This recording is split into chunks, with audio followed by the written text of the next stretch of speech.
vertical clitoral hood piercings versus horizontal clitoral hood piercings. Coming up next on Pros and Cons by a Piercer, episode number 73. So you should stick around.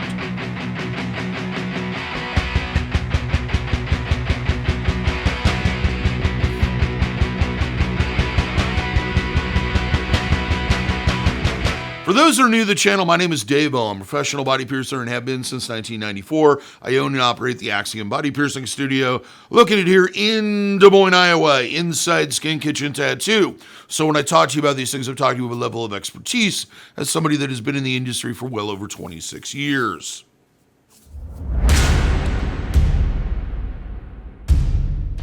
I should start out with a disclaimer. I'm going to be talking about female genital piercings. There are two of them.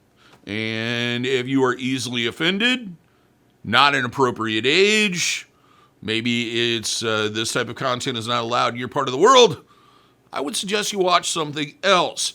Also, if you're looking for something titillating and is going to give you some kind of weird sexual excitement, this isn't the video for you. This is basically just educational. I doubt there's going to be anything that's titillating or what have you. But then again, obscenity is always based on the person who gets horniest the fastest. So possibly, but probably not.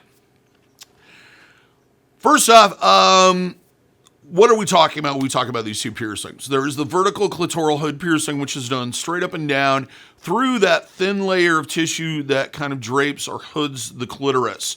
It's kind of at the top on most females of the labia minoris. It's done straight through that thin tissue with the jewelry resting against the top of the clitoris. With horizontal, it's done more towards the top, so that the jewelry hangs downward and has contact with the bottom of the clitoris.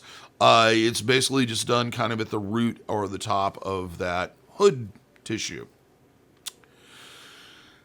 I'm going to break this into 5 basic topics, and this is what I've been doing on most of these. So anybody's watched one, you probably already know all this. We're going to talk about anatomy, we're going to talk about placement, we're going to talk about healing, and we're going to talk about jewelry choices, and then we're going to talk about living with the piercing. So let's start off. First off, I kind of to shorten things, I'm going to be talking horizontal or vertical. I'm not going to say the name over and over again. It would get redundant and kind of annoying. So if I say vertical, I'm talking about a vertical clitoral hood piercing, also known as a VCH.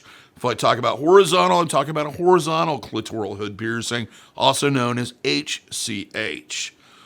Now, with anatomy, because we're going to start out with that. With the vertical, you definitely need to have enough tissue there to pierce it safely. Meaning that there has to be enough tissue there to anchor it properly. It needs to be somewhat loose to the point where we can pull it over that needle receiving tube to be done safely. And usually we determine this by doing what's called a Q-tip test.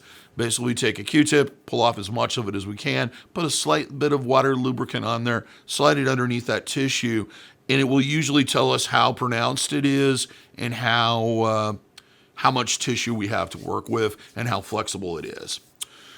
With horizontal, you are more determined about whether or not you can do this piercing by the shape. I've gone through this before in past videos. Some people get it. Some people, they find it more confusing. Hopefully you're one of the, this time I'll get it right. With female genitalia, usually there's kind of 2 types with everybody in between those. There's the heel type where a majority of the genitals are outside the body. Then there's the valley type where it's more inside the body. Basically the labia majoris are more pronounced. This piercing does best with the heel type. Now, granted, everybody's kind of in between those 2 extremes. So it's really one of those things that you don't know whether or not you can get this particular piercing until you sit down and talk to your piercer and go through a consultation. I really suggest and advise that you do a consultation before getting either of these piercings beforehand, that the person who's doing the piercing has a good knowledge in skill when it comes to placement and etc. This is one of those piercings that if it gets in the wrong area could cause some damage. So be very careful, pick out a well-experienced piercer. And if they're not doing this consultation thing, I'd be a little bit leery. I know it's uncomfortable. I know it's embarrassing, but it really needs to be done to determine whether or not you can get these piercings. That moves us on to placement. With placement, with the vertical, we want it as deep into the tissue or as into the lobe as we possibly can, straight through, not translobal. It needs to be straight through so that the jewelry rests against the top of the clitoris on the inside. And there's enough room for it to hang down a little bit at the bottom. Usually, the jewelry is very loose fitting, mainly because we're going through an extremely thin piece of tissue. With horizontal, place at the top, usually done in a way that the bottom of it's going to have contact with kind of the end of the clitoral hood. So it's right kind of sitting there against the clitoris.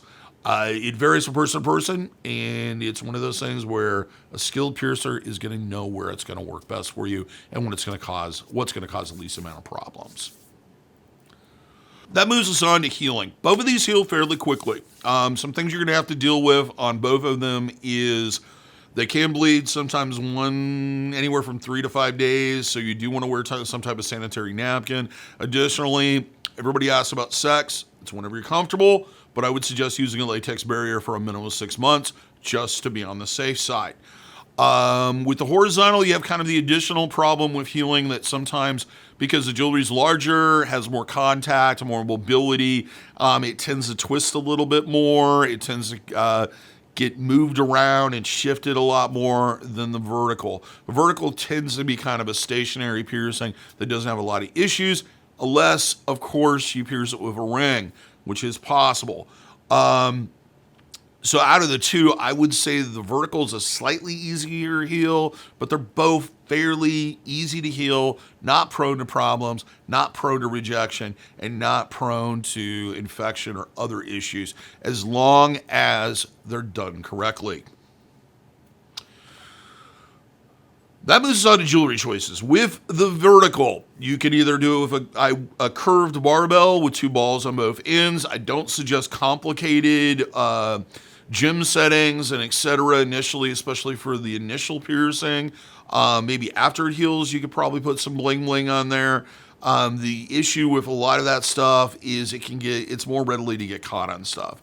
If you do go with something that's gemmed or jeweled, make sure that it has rounded edges, there's no sharp points, edges, etc. Of course, on the bottom ball, you definitely want something that's smooth, doesn't have any edges, doesn't have anything connecting to it, and is as simplistic as possible.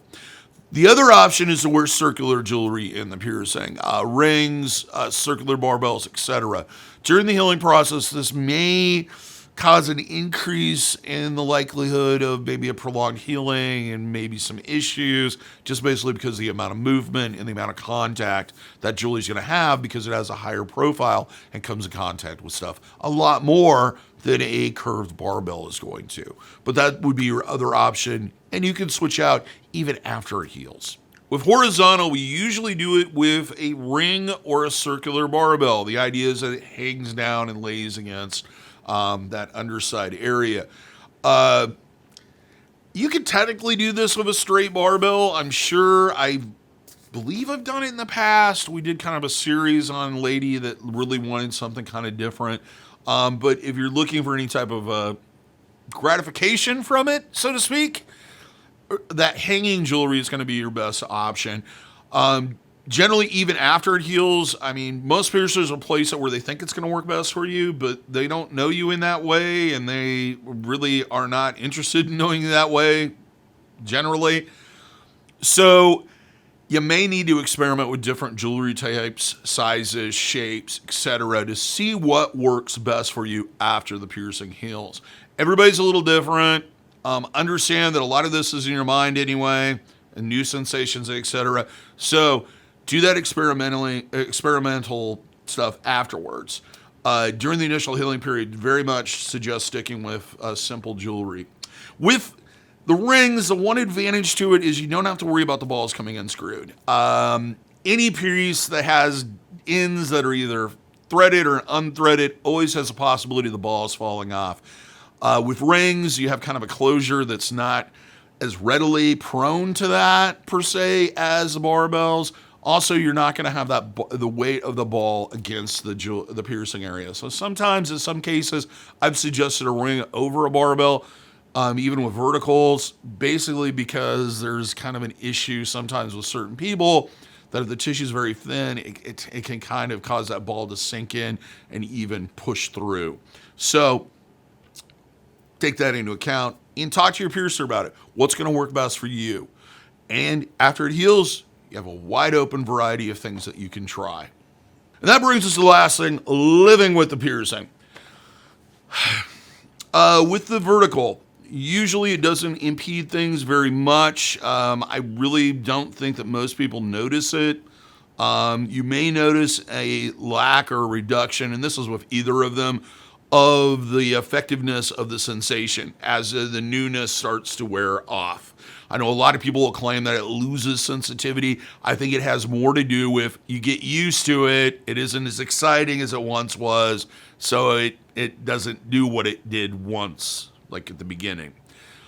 Everybody's different. Everybody has different experiences. Some people, it's too much stimulation. Some people, it's not enough. Everybody's different.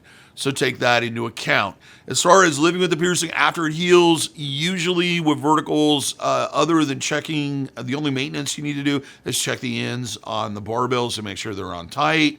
It's my experience that everybody I know that's lost one of these, it's usually when you sit down on the toilet. So once this gets in that toilet water, you really don't want to get that ball back or that barbell and put it back in. That's just my experience. With horizontal, it's a little more complicated, especially if you stick with the ring-style jewelry. You're going to have a lot more movement. It's a lot more prone to getting caught and snagged on things. There may be a lot of experimenting that you have to do to find what fits comfortable and what gives you the reaction that you want. Also, just like the vertical, over time, the newness will begin to wear off. In the long run, with either of these piercings, they are prone to stay open for long periods of time, even after the jewelry's been removed.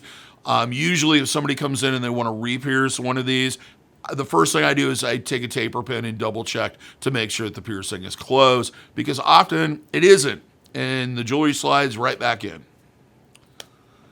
after years of not having anything in it. The other thing with horizontals is you're going to have more twisting and snagging and et cetera with clothing. Other than that, they both are pretty easy to deal with. You don't have to, there's something you can keep very private, something that only you know about and your partners.